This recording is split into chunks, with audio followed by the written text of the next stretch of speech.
Coming to the detailed analysis of this poem, Daddy, let's take up the first stanza of the poem. You do not do any more black shoe, in which I have lived like a food for 30 years, poor and white, barely daring to breed a raccoon. Now, this poem begins abruptly with you do not do, and you is probably a reference to her father.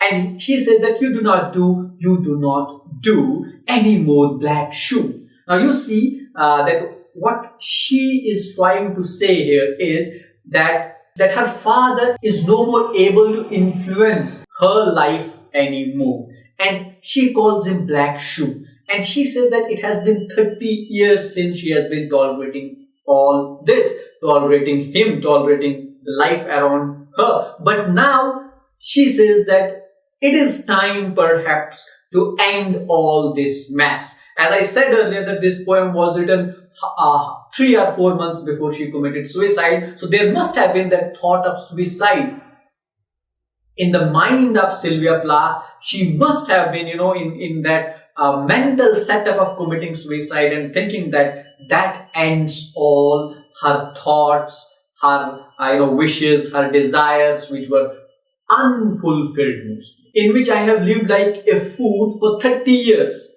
Black shoe. She says that either this life, the circumstances in which Sylvia Plath lived, she considered that a black shoe. And she lived in that black shoe like a food.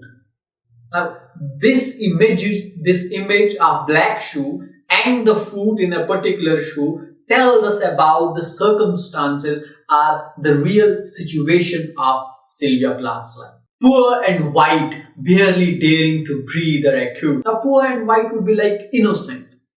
And she has been put like in a concentration camp where she can hardly breathe, where she is even not allowed to breathe properly.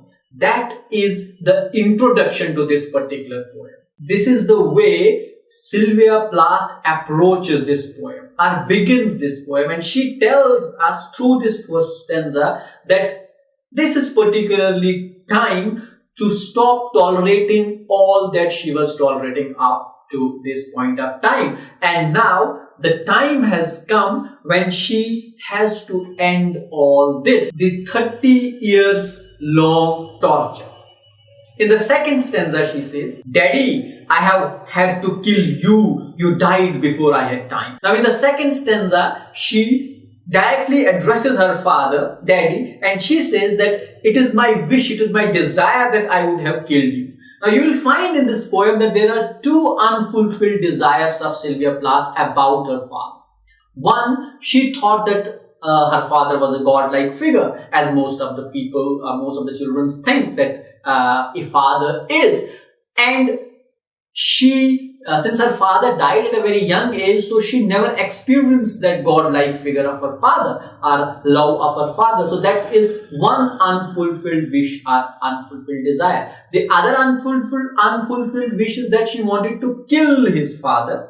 But his father died before she had the opportunity to kill him. As she says herself, you died before I had time to kill you. Marble heavy, a bag full of God, ghastly statue with one great toe big as a Frisco seal and a head in the freakish Atlantic. Now these are run-on lines, so that is why I have continued to stanza 3. Now here she is telling us about the corpse of her father, or how the corpse of her father would have looked like. Now the image that she is making of her father is not good at all.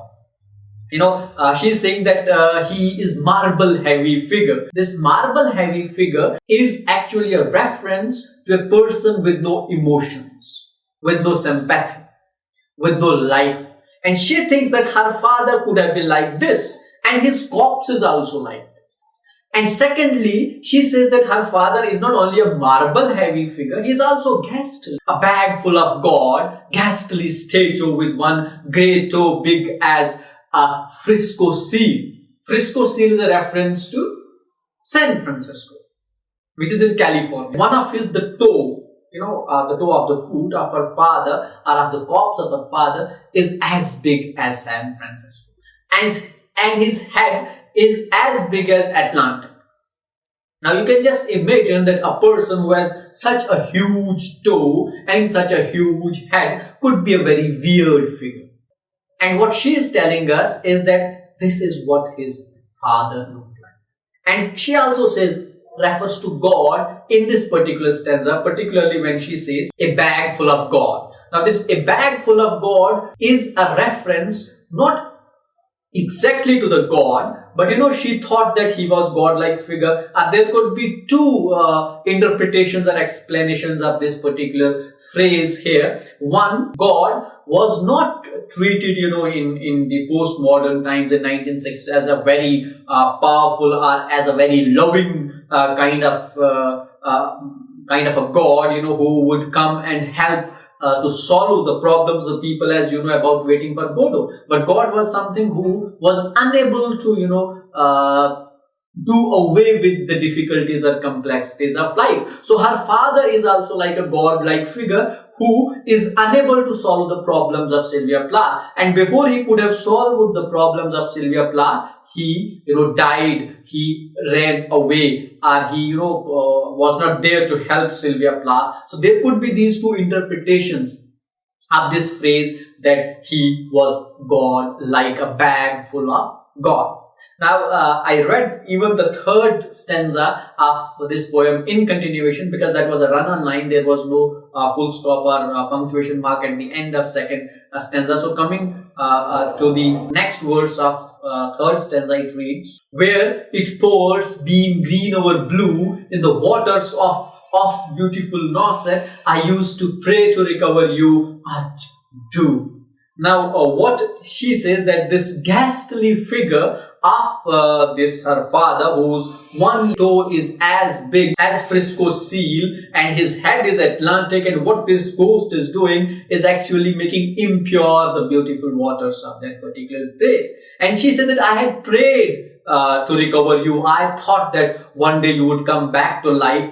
Oh, you, do that. These are the German words that she has used at the end of this particular stanza, which means, oh, you, but you didn't recover. You didn't come back. You didn't come back to life. Now, this coming back to life is also important. Now, there could be two things that she wants to do with the life of father. One, maybe to find a person around her in her life who would help her to come out of depression and anxiety, or her father, that she would kill him once, because this is one of her wishes. Now these are the first three stanzas of this poem, and in these three stanzas of the poem, most of the focus is upon the father of Sylvia Plath, and she is introducing her father to us in the most weird manner that she can. And her father does not sound good, does not look good, and we feel that most of the problems are complications that are there in the life of Sylvia Plath are because of her father. As she is, insisting that it is the absence of her father from her life, which has made her life miserable. And now she wants to take revenge from his father. Therefore, she is portraying her father as a ghost, as a devil, as a bad man whom she would have killed. Now coming to the fourth stanza of this poem. In German tongue, in the polished tone, scraped flat by the roller of wars. Now this is the reference to Second World War. And this is the reference to Poland, which was attacked by Germany initially, and was flattened, was razed to ground by the war, or by the Germans and by the Nazis and fascist forces. And she says that you must have been buried somewhere out there. And I tried to find you, but I could not find you, because there was no spot left. There was no mark left in the Poland. It was razed to the dust. It was razed to ground.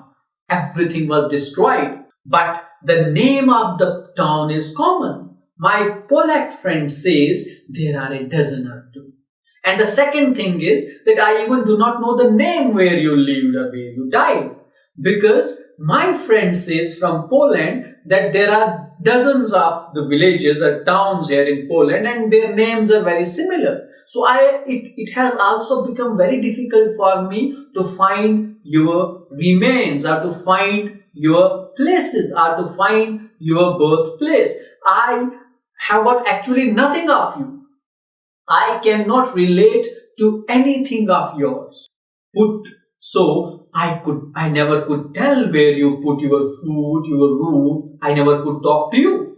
So strangely, I tried to recover details about you, information about you, but I was not able to do so. The reason for that is the second one. The reason for that is the common name that is there of most of the villages, or most of the towns, and it has made my task very difficult, that where you put your food, your root, where you lived, where you died, where you are buried. I cannot gather all those information, though I tried to recover you, though I tried to find information about. But these were some of the reasons which stopped me from reaching out to you or recovering you. I never could talk to you. The tongue stuck in my jaw. I never was able to talk to you. Now, again, there are two reasons that she was not able to talk to her father. One, she would say in this poem that she was 10 when her father died. Some people write that she was 8 years of age when her father died. So obviously, as a kid of 8 or 10 years of age, she was not able to express maybe then there were no problems in her life, so she would not talk to her father, or she wasn't able to talk to her father. And secondly, she says that whenever I try to talk to you, my tongue stuck in my jaw, which means that maybe she feared her father, as she has already said that her father was a monstrous like figure, so it was not easy for her to talk to him. So she, in short, could not talk to her father. And after he has died, she has not been able to get any information about her father. That was the fourth stanza of the poem. That is all in this part. To watch the next part of this lecture, click on the end screen that has popped up on this side of the video, and you can click here to subscribe your academy.